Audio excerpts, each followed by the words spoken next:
Olá, eu sou o Renato Lombardi, este é o Mistério e Justiça, meu novo podcast.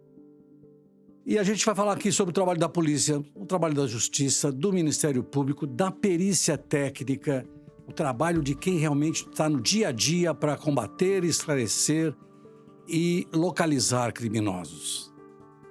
E eu trouxe aqui hoje uma pessoa que eu prezo muito, que eu gosto muito, que me tornei muito amigo, me tornei um irmão, é uma pessoa que sabe exatamente tudo do jornalismo e por isso que eu resolvi trazê-lo aqui nesta apresentação desse Mistério e Justiça, que é o Reinaldo Gotino. O Gotino é uma pessoa que merece todo tipo de apresentação, como também não, porque ele é conhecido, todo mundo conhece, né? Apresenta o Balanço Geral, apresenta o Patrulha da Fronteira, tem podcast, tem internet, tem noticiário. É exatamente um jornalista completo, sem falar na parte quando ele vai para narrar futebol, quando vai fazer comentário de futebol. Então, nós vamos conversar hoje aqui com o Gotino uma série de uma sequência de fatos, desde o jornalismo, desde o trabalho do dia a dia do repórter, até do comentarista, do apresentador. Vocês hoje vão saber detalhes interessantíssimos dessa história do jornalismo de Reinaldo Gotino. Olá, Gotino. Tudo bem, Lombardi? Obrigado pelo convite. Prazer estar aqui com você para a gente conversar sobre variados temas. Prazer. Pois é, o Mistério e Justiça é um nome muito legal porque a gente vai falar exatamente sobre segurança pública, sobre justiça e injustiça, sobre mistério, sobre esclarecimento. Conta um pouquinho, as pessoas que não sabem, apesar de muita gente te segue e sabe, mas conta um pouco do teu trabalho no jornalismo. O que você queria ser e depois o que você resolveu tomar um outro caminho para ser o sucesso que é hoje.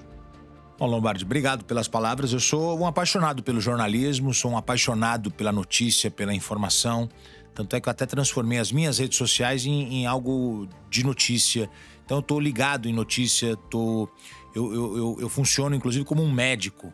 Eu estou de plantão sempre, porque se acontece um caso extraordinário, a Record sabe que pode contar comigo. Eles me acionam, eu venho para coberturas especiais no sábado, no domingo, madrugada. Já teve casos que eu estava almoçando com a minha família num restaurante, tocou o telefone, vem. E eu deixei o pessoal lá, peguei um táxi, nem o carro eu peguei, corri para a emissora. Eu me apaixonei pela comunicação, garoto ainda, adolescente, me apaixonei pelo rádio, na verdade. O começo eu me apaixonei pelo rádio. Mas depois, pensando bem, o meu pai gostava de assistir, inclusive na Record, tinha um jornal com Hélio Ansaldo na hora do almoço. E meu pai gostava de assistir e eu ficava com ele assistindo assim. Mas eu pedi pra minha mãe um radinho de pilha de presente, porque eu gostava de ir dormir ouvindo rádio. E ela me deu de aniversário um radinho, era um motorrádio marronzinho assim, eu colocava na cabeceira da cama e eu ia dormir ouvindo todo dia. Tinha um programa de humor, que era a Turma da Maré Mansa, que eu gostava de ouvir, tinha as narrações esportivas. E aí eu e meu amigo, meu vizinho, a gente ligava pra rádio durante o dia pra ele falar o nosso nome na hora do jogo à noite. E o narrador falava, Oswaldo Maciel, Osmar Santos, esses caras já narravam no rádio e a gente ficava ouvindo pra eles falarem o nosso nome. E aí um dia eu tô em casa, lá com os meus 15, 16 anos, uma amiga da minha irmã chega em casa pra comer uma pizza. De sábado minha mãe fazia pizza em casa, assim, convidava sempre uns amigos e tal. Chegou a Magda, uma amiga das minhas irmãs, falando, poxa, eu tô trabalhando numa rádio, na Rádio Imprensa, lá em frente ao Shopping Paulista, na Praça Oswaldo Cruz, mesmo prédio da Rádio 89. Rádio Imprensa FM 102,5. Pô, e eu no quarto ouvindo aquela conversa, aí eu fui lá, falei, ô Magda, você trabalha no rádio? Pô, será que eu não posso um dia lá conhecer? Ela falou, claro, vamos lá o dia que você quiser ir. E eu já trabalhava nessa época, era office boy. Aí eu peguei e fui. Um dia com ela. Cara, eu achei o máximo, cara. Tinha a discoteca, tinha que o cara fazia a programação, tinha o departamento de prêmios, né? Tinha a telefonista que ficava anotando ali, o pessoal pedia música. Na época, sorteava CD de presente e tal. Pô, eu achei o máximo. Aí eu falei, pô, eu não posso vir aqui de fim de semana? De semana eu trabalhava, já era office boy no banco, trabalhava no Banco Econômico. Não tem mais, não é propaganda. Aí o que aconteceu? Eu peguei e fui de fim de semana atender telefone. E eu ia todo final de semana, passava o sábado o dia inteiro lá, o domingo o dia inteiro lá, atendendo o telefone, ajudando o pessoal. O pessoal pedia pra eu ir comprar lanche, eu descia no Shopping Paulista, comprava lanche pra galera. Tem até um amigo jornalista, o Márcio, que hoje trabalha numa rádio lá na Flórida. Eu encontrei com ele agora nas férias. Eu falava, Fofão, você me fazia de escravo, hein, meu? Porque o Márcio Fofo. O cara, tudo que ele pedia pra comprar, eu tinha que descer e comprar pra ele. Era almoço, era o lanche da tarde e tal. E eu ia com o maior prazer, eu achava o maior barato. Um dia faltou o locutor, eu entrei e fiz o testemunhar, o texto que tinha que ler. Cara, eu gravei aquilo, me apaixonei pelo rádio. Aí fui estudar, fiz curso profissionalizante, fiz um curso preparatório, depois fiz um profissionalizante, fiz faculdade depois e não saí mais. Isso é legal, né? É legal porque muita gente, depois que assiste, vê a gente na televisão, te ouve no rádio, te lê, fala assim, pô, cara, não, você tem que ver o que você gramou antes. Agora, você tem que se preparar, é uma coisa impressionante isso. Se a gente não se preparar, é o que eu costumo falar para estudante de jornalismo, né? Que você não pode ser mais um. E eu sempre, na vida, eu não quero ser mais um, nunca quis ser mais um. E toca a vida, e você tocou a vida nesse baita sucesso que é. Mas vamos conversar um pouco a respeito do dia a dia, do noticiário, quando a gente está no ar e tem determinados casos que nos tocam. E nos tocam, e aí leva para um lado que fala assim, tem hora que não dá para segurar o choro. Tem gente que fala, não, mas como você... O jornalista ele é igual a todo mundo. Só que tem uma hora que não dá para segurar. Então tem determinados casos que não dá para segurar o choro, principalmente quando envolve criança. Então, tem alguns casos que são comoventes, né? Que chamam a nossa atenção.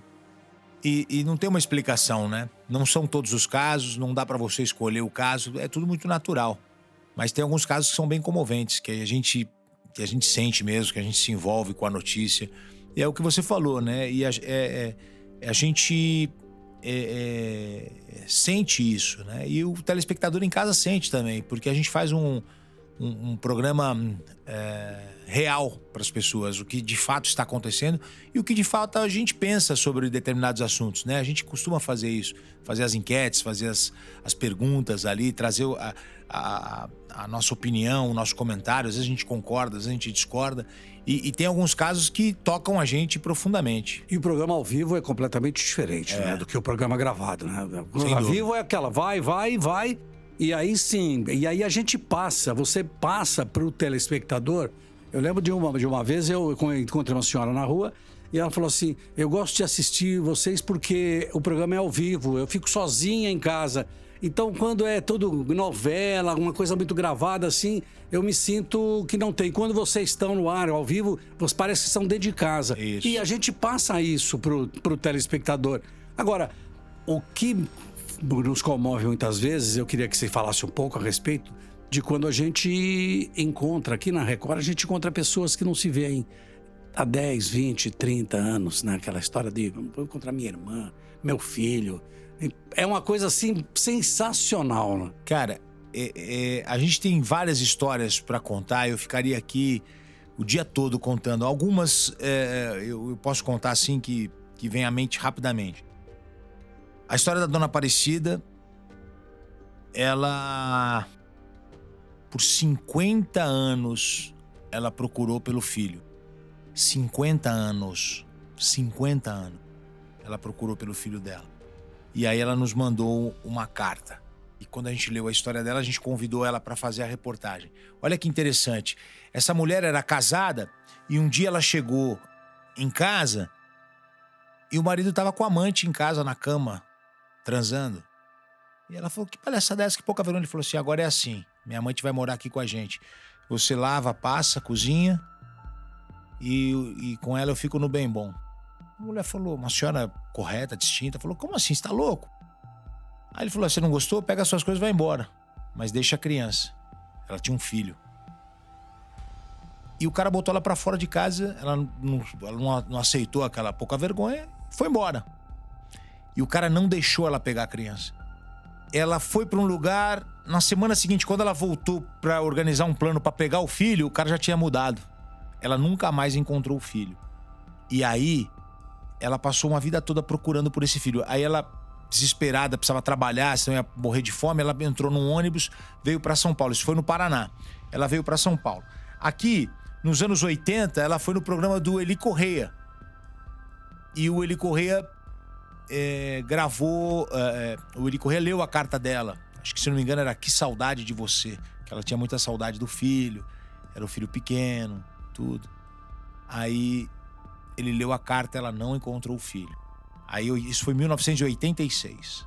Aí passou 96, 2006, 2016. E aí lá para 2016, o que aconteceu? A carta chegou, a gente leu a carta dela no ar e a gente pediu pro Eli Correia ler a carta dela novamente. Aí nós estamos em 86, 96, 30 anos depois o Eli Correia leu a carta. A gente colocou a matéria 2h20, 2h25, tocou o telefone, era o filho, Reginaldo. Tô assistindo, é minha mãe. Não preciso nem de fazer DNA. Aí a gente fez o DNA, porque é obrigado fazer. Era o filho. E ele falava, ele tinha chegado do sítio dele, chegou em casa e ele gostava de assistir, porque ele falou: um dia vão contar a minha história. Você lembra disso? Me lembro. Foi chocante, porque ela encontrou o filho. E aí eles não se desgrudaram, passaram o Natal, o Ano Novo. Agora eu recebi a informação que ela faleceu, né? Já com seus 70 e poucos anos, ela faleceu. Mas conseguiu encontrar o filho. Mas ela vivenciou com ele anos aí, 2017, 18, 19, 20, 21. Acho que foi agora 22, 23 que ela faleceu. Você está aqui no Mistério e Justiça, que é o meu novo podcast. E a gente está entrevistando aqui, conversando. É um bate-papo aqui com o Reinaldo Gotino. E o Gotino, ainda nesse campo aqui, tem uma outra história que eu queria que você contasse, também de uma família que estava procurando um irmão e acharam esse irmão. Ele estava internado no hospital, estava com leucemia e foi feita essa aproximação, depois foi feito um DNA. Lembra-se disso? Era uma senhora que vivia com esse menino, mas né, ela sabia que não era filho biológico dela, que ela tinha adotado o garoto. E que o garoto acabou morrendo depois no hospital. Tô lembrando da história. São tantas histórias. E os irmãos falaram que não tinha... Foram todos do hospital. Essa história é fantástica. Foi incrível, incrível. Conta aí. Essa história é fantástica. Uma senhora nos procurou, dizendo: meu filho está internado em um hospital e ele precisa fazer um transplante de medula. Isso mesmo. E eu não posso ajudar nem a minha família porque ele foi adotado. E aí, pra gente é complicado falar isso agora, porque a gente vai ter que procurar a família dele. E o Balanço Geral pode nos ajudar. A gente colocou a reportagem no ar. A família estava assistindo e, se eu não me engano, ele tinha 9 ou 10 irmãos. Você lembra disso? Lembro. Ele tinha 9 ou 10 irmãos e quando apareceu a foto dele... essa realmente não precisou fazer DNA, porque eram todos muito parecidos com o rapaz que estava internado. A mãe adotiva fez isso, colocou no ar... E a família apareceu, se eu não me engano, no interior de São Paulo, Sorocaba. E todos se dispuseram, né? E todos se colocaram à disposição para fazer o teste, para ver se era compatível. Mas, infelizmente, não teve tempo hábil, né? Porque ele acabou falecendo. Mas os irmãos, pelo menos, puderam conhecê-lo, foram até lá, mas não conseguiram fazer o transplante a tempo. Então, são história é muito interessante. São histórias que são gratificantes, porque muitas vezes quem está do outro lado, ou nos vendo, ou nos ouvindo, ou nos lendo, eles têm o produto quase pronto, né? Mas eles não conhecem exatamente como é a elaboração do produto. Quer uma outra que eu acho interessante? Não sei se você vai lembrar, que eu sempre gosto de contar essa história. Um francês... lá no interior da França, mora numa fazenda, anda de Porsche, família produz vinho, produz queijo, e o pai deu uma ótima educação para os filhos, e esse francês resolve seguir o caminho do pai, vai estudar agronomia, o irmão vai estudar música, estão todos muito bem de grana, muito bem de vida, só que eles são filhos adotados. E quando eles alcançam a maioridade, o músico fala: amigão, eu não quero voltar pro Brasil, não quero nem saber de Brasil, minha família tá aqui, tá tudo certo. O outro, que segue os passos do pai, que trabalha com o pai, que faz tudo bonitinho, pega e fala: pai, eu queria saber como é que é minha família no Brasil, eu queria saber por que minha mãe me abandonou. O pai, muito correto, muito bacana, fala assim: filho, vá ao Brasil e descubra, vai lá. E ele vem, primeira classe, tal, avião, vem pra cá. Chega aqui, ele desce, vai ao consulado francês, com segurança, hospedado num belo hotel. E o pessoal do consulado francês tenta ajudá-lo, não encontra. Aí uma funcionária do consulado francês falou assim: olha, eu assisto um programa chamado Balanço Geral, eles costumam achar as pessoas. Posso ligar para eles? Aí ela entra em contato com a nossa produção, com a Fabiola, não a Hypert, a nossa produtora. A nossa produtora atende e tal, e a gente conta a história no ar. E ele fica aqui por 2, 3 semanas e a gente prepara a reportagem, bota a reportagem no ar. Esse é um caso muito interessante também. A gente colocou a reportagem, era 2h34, a reportagem acabou 2h40. 2h42 tocou o telefone, era a família dele. Que estavam assistindo, Que estavam assistindo. É. E a irmã era idêntica. Aí no dia seguinte, a gente faz o encontro aqui no estúdio. Faz o DNA, porque é necessário, mas também não precisava. E contam pra ele que a mãe não o deu, não entregou ele pra adoção, ele não foi dado como se fosse um produto, ele e o irmão. O que aconteceu foi o seguinte: a mãe realmente tinha problemas com álcool, com álcool, tudo.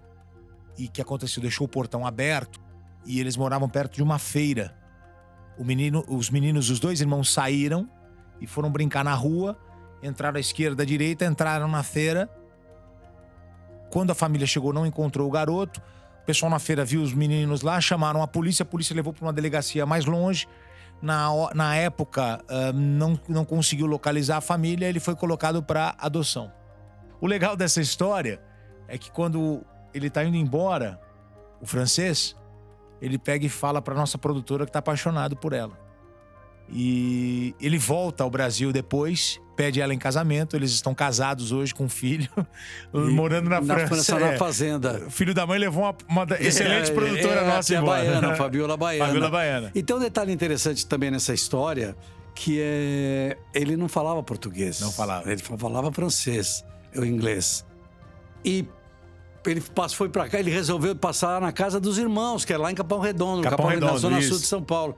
E aí falavam pelo tradutor do celular. Era uma coisa... Você vê que ele tinha tanta vontade, né? E isso tudo para mostrar para vocês que estão nos ouvindo, nos vendo, como é que é o trabalho, né? Um trabalho do jornalista, é um trabalho... quando eu falo assim, repórter investigativo, o jornalista sempre foi investigativo, né? Sempre foi alguém que saiu atrás. Você vê, a produtora foi, conseguiu, juntou todas as peças... E acabou casando, tem até um filho. Um cara que eu acho que você vai acabar trazendo aqui mais cedo ou mais tarde, que eu acho que ele simboliza bem o jornalismo investigativo, é o Cabrini, né? O Cabrini é um exemplo interessante, uma história que eu gosto de contar do Cabrini, que é legal, é que a gente estava numa cobertura do Lázaro, você lembra? Sim. E teve um dia que o Cabrini foi pra lá, e a gente tava com uma estrutura lá, isso aí tava dando muita audiência, as pessoas queriam muito saber onde está o Lázaro. E aí, o que aconteceu? O nosso programa é na hora do almoço, deu 1h da tarde, entrou uma repórter com a ex-mulher do Lázaro. Aí, meia hora depois, entrou uma outra repórter com a atual mulher do Lázaro. E aí, os caras falaram assim, 2 bombas ali, contando detalhes, como era o casamento, quem era o Lázaro e tal. Aí, o Cabrini chega no mesmo local. Aí eu falo pro Lombardi, você fala assim, o que o Cabrini vai aparecer hoje aqui? Não tem como, os repórteres furaram tudo. O Cabrini hoje vai ficar difícil pra ele, porque, trouxeram a esposa e a ex-mulher, e elas estavam meio que escondidas, assim. Aí daqui a pouco os caras falam assim, chama o Cabrini que ele tem uma novidade. Aí a gente chama o Cabrini falou assim, ô Tino, eu estou aqui com a atual, com a ex. Eu vou fazer uma cariação entre as duas. Quer dizer, genial, né, meu? Porque E quando ele chega no local, ele pegou um avião, saiu de São Paulo. Quando ele chega lá, já tinham feito as duas. Aí ele pega e ele coloca as duas frente a frente, conversando ali, e consegue extrair coisas interessantíssimas. Que foi uma delas, inclusive, deu guarida pra ele, né? Isso, então aí foi interessante porque a criatividade, né, do jornalismo é algo que chama atenção. Agora, tem coisas que a gente cobra no ar, né? E nós tivemos recentemente o caso do menino do Porsche. Aí que você vê que é aquela história de quem tem dinheiro e quem não tem dinheiro. Nós tivemos o caso do Porsche e depois tivemos um caso recente do motorista de aplicativo que acabou sendo morto pela inconsequência de dois jovens que saíram de um bar. Conta um pouco como é isso. Quando as pessoas ouvem em casa, falam assim, não, os caras estão forçando. A gente não força nada. Nós temos, inclusive, essa facilidade de poder cobrar isso. E até a justiça, né? Eu acho que a televisão tem um peso muito grande hoje, o jornalismo. Quando você exibe um caso como esse, muitos desses casos ganharam repercussão, grandiosidade, depois que eles são exibidos na Record. Porque a Record, como ela tem muito tempo de jornalismo ao vivo durante o dia, e as autoridades, elas assistem, elas percebem, elas prestam atenção nisso. Então, por exemplo, os filhos vieram aqui. Você lembra que a gente trouxe os filhos do seu Ornaldo, que é o senhor que morreu no Porsche, aplicativo. Lá na salinha, o Porsche bateu Salim no carro Maluf. dele. Os filhos agradeceram muito, porque a gente cobrou legal as autoridades do que estava acontecendo. Então, esse outro caso que você fala de Guarulhos, que o cara dá o carro pro amigo, que não tinha nem habilitação, Isso. E ele mata um motorista de aplicativo, é um outro caso também, que a gente mostra, a gente cobra e ele ganha repercussão, né? Ganha muita repercussão e aí as autoridades precisam... Lombardi, um caso, uma prova maior disso é que outro dia a gente fez uma reportagem, uma pessoa estava presa injustamente, a gente fez uma reportagem mostrando passo a passo de que a pessoa era inocente e subimos a reportagem no R7.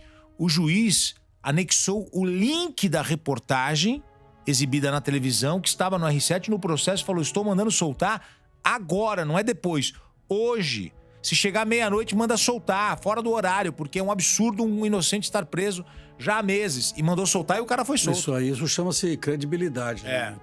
Para alcançar e atingir. Credibilidade é um negócio muito sério, né? Para as pessoas acreditarem no que você fala, no que você escreve, no que você analisa. Agora, qual é a diferença entre apresentar um programa como um Balanço Geral, que é um programa de tudo um pouco, e entrar para ser um comentarista ou narrador esportivo? Que eu sou um apaixonado por esporte, trabalhei muito tempo com esporte, eu gosto. O problema do esporte é você trabalhar onde os outros se divertem. Por isso que eu saí do esporte por causa disso. Você trabalhar sábado à tarde, sábado à noite, domingo à tarde, domingo à noite, é terrível. Você trabalhar quarta-feira, 22 horas, um jogo de futebol, cara, não tem cabimento. O jogo acaba meia-noite, você tem que fazer vestiário ainda, depois subir a serra. Você vai fazer um jogo do Santos, por exemplo, na Vila Belmiro, quarta-feira, 10 da noite. Então, eu saí do esporte por causa disso, porque foi muito cansativo. Hoje eu gosto do que eu faço, apresentar um programa ao vivo, embora tem 3 horas e 40 minutos, é uma coisa cansativa, mas eu gosto do que eu faço, de ter essa variedade. Hoje a gente falou de a temperatura que vai subir, o aumento da conta de luz, os apagões, os casos criminosos. A gente acaba tendo um leque muito grande de variedade, né? De notícia, de informação, acidente de trânsito, a gente mostrou ao vivo, a gente mostrou um flagrante hoje, Lombardi, de um cara que estava com os tijolos mal colocados no caminhão, e a gente veio ao vivo falando assim, gente, tá errado, você percebeu que estava se mexendo, ele falou, tá mexendo. O cara saiu do viaduto Pompeia, entrou à direita na Guaicurus, caiu tudo. Mostramos ao vivo. Isso é que é legal, né? Porque a Record te dá essa possibilidade de ter esse noticiário. Aqui não tem, porque o sujeito sabe, tá acontecendo um fato grave na cidade, ele coloca na Record, porque ele sabe que ali vai ter, a notícia não tem ela não tem hora para terminar. Ela termina quando deu tudo certo, ele fez um levantamento. Agora, de qualquer forma, existe, muita gente fala assim, não, mas existe um desgaste. Até que ponto você acha que a gente se desgasta num noticiário tão pesado como esse?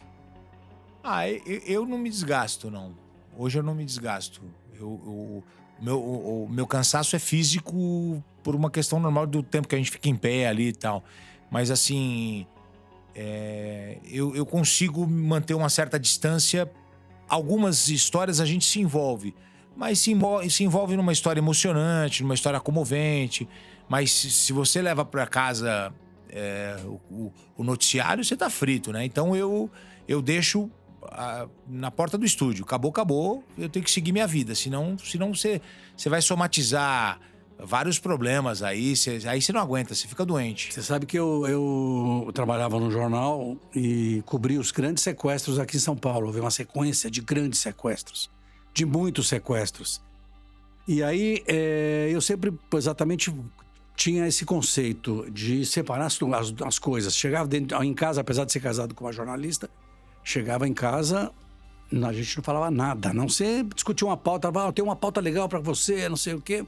Mais nada. Mas teve dois fatos que aconteceram que me deixaram...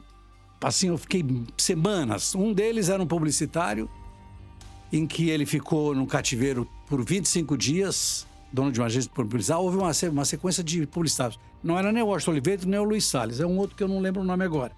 E ele falou que no começo, no cativeiro, para passar o tempo, ele contava os grãos de arroz do prato que os sequestradores serviam todos os dias.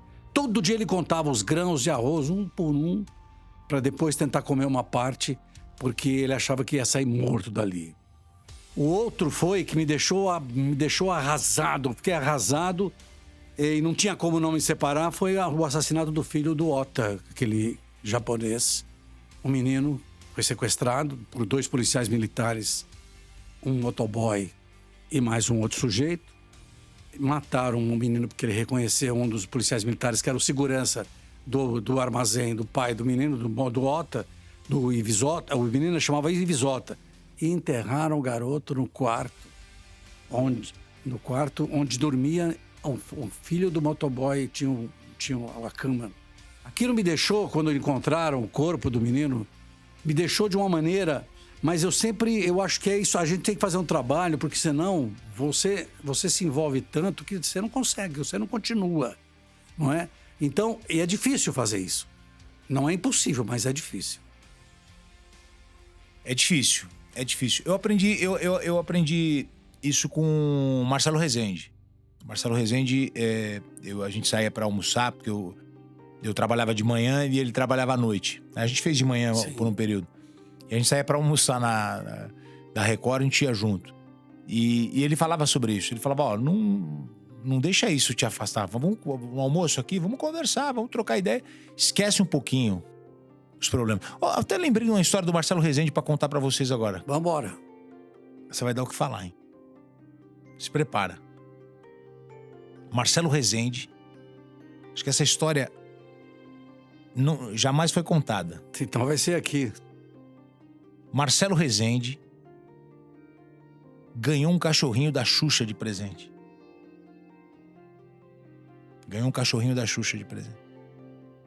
Só que o Marcelo Rezende, ele era um cara mais sozinho, assim, né? Tinha uma pessoa que trabalhava com ele na casa dele. E ele falou, eu não vou conseguir cuidar do cachorro. Ele agradeceu o presente, adorou o presente. Quando ele chegou em casa, ele falou assim, acho que eu vou entregar esse cachorro para uma pessoa que eu gosto, vou entregar esse cachorro. Entregou para uma pessoa. Porque ele não ia ter condições de cuidar. Ele falou, cara, o cachorro vai ficar sozinho aqui em casa o dia inteiro. Poxa, eu tô sempre na rua viajando, ele ia tomar vinho de final de semana. Ele pegou e entregou o cachorro. 5 dias depois, a Xuxa falou assim... A Xuxa trabalhava aqui com a gente, falou assim, tô indo na sua casa fazer uma matéria. Ele teve que correr atrás pra pegar o cachorro de volta. Deve ser engraçado isso. E se a pessoa Ele conta, me devolve o cachorro. eu preciso do cachorro. E aí ele pega o cachorro. E aí ele arma um esquema pra cuidar do cachorro, porque ele falou, poxa, um presente.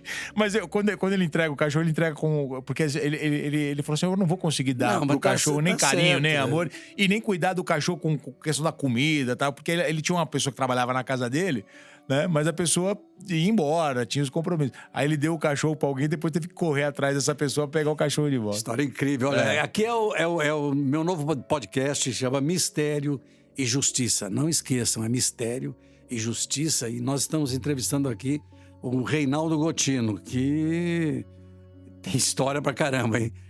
A gente tem muita história, né? Mas tem histórias que também, elas nos favorecem muitas vezes, porque elas são gratificantes. Quando você fecha um caso que você está acompanhando, vai, fechou. Aí você volta para casa. Não é isso que acontece? Acontece. Tem muitos casos que eu volto para casa aliviado. A gente trouxe essa semana uma história de um rapaz.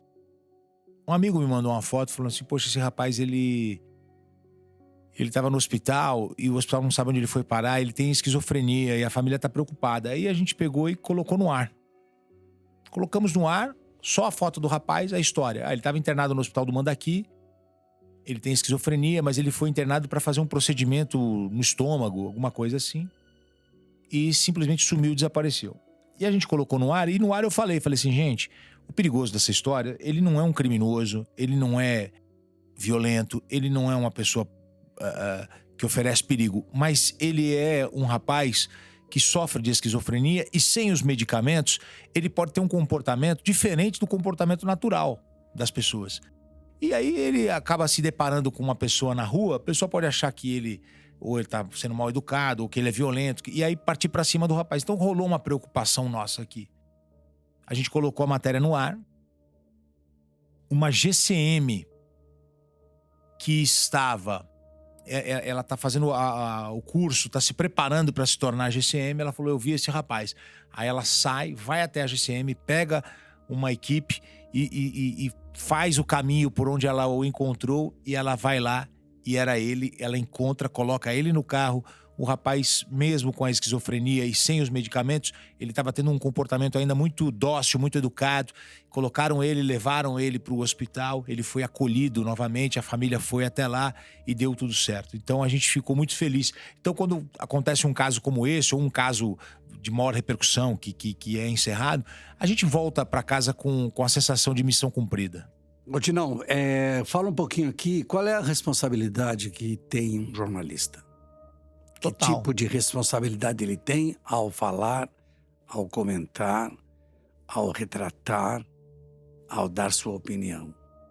Acho que mais do que nunca, o jornalista hoje, ele tem uma responsabilidade muito grande pela informação, por aquilo que ele fala, pela informação que as pessoas recebem, com tantas fake news, com tantas mentiras, com tantas notícias criadas a partir de um interesse.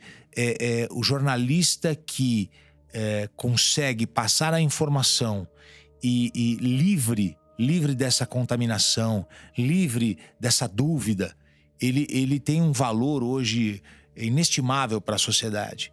Então nós estamos na era da informação, nós estamos na era da agilidade na informação. Então a notícia correta, a informação sem um interesse, sem um juízo de valor, você passar a informação simplesmente com o objetivo de passar a informação, isso é uma coisa importantíssima, valiosíssima. E aquele jornalista que faz isso, ele tem um valor impressionante na sociedade. Eu acho que a nossa responsabilidade ela só aumenta, porque o jornalismo ele é fundamental para os tempos atuais. Porque o legal é quando você dá uma notícia e a pessoa está vendo ou ouvindo do outro lado, ela vai dizer, eu tô acreditando. Dura é quando chegam a falar... Tava falando bobagem, tava besteira. Por isso que é um cuidado que eu sempre adotei, tomei esse cuidado de sempre seguir um caminho exatamente para quando as pessoas disserem eu ouvi, eu gostei muito, porque é gratificante quando a pessoa chega para você e fala, olha, gostei, legal, é isso que você fala, é isso que é o meu conceito, não mude, fique assim desse jeito. Porque tem gente que sabe como é que é, né? Por qualquer coisa faz um estardalhaço, vende fumaça, quando a gente não tem que vender fumaça. É isso, exatamente. Bom, acho que a gente tinha mais umas 3, 4 horas para continuar conversando aqui. Eu volto. Eu fico... não, você volta. Eu fico muito satisfeito porque o Mistério e Justiça é um podcast que a gente vai continuar seguindo aqui, porque a gente vai falar sobre tudo. Sobre jornalismo, sobre investigação, sobre perícia. Nós vamos entrevistar aqui delegados, promotores, juízes, peritos, que a gente sabe muito bem que um crime, ele tem toda a investigação, sempre muitas vezes jogada em cima de quê? De uma perícia. Uma perícia é tudo num crime. Então a gente vai continuar aqui e eu te agradeço muito por você ter vindo aqui e vai voltar. Obrigado, você é meu irmão, meu amigo. Obrigado, sucesso no seu podcast. Tá moderninho, hein? Bom demais. Tô melhorando. Até a próxima. Valeu.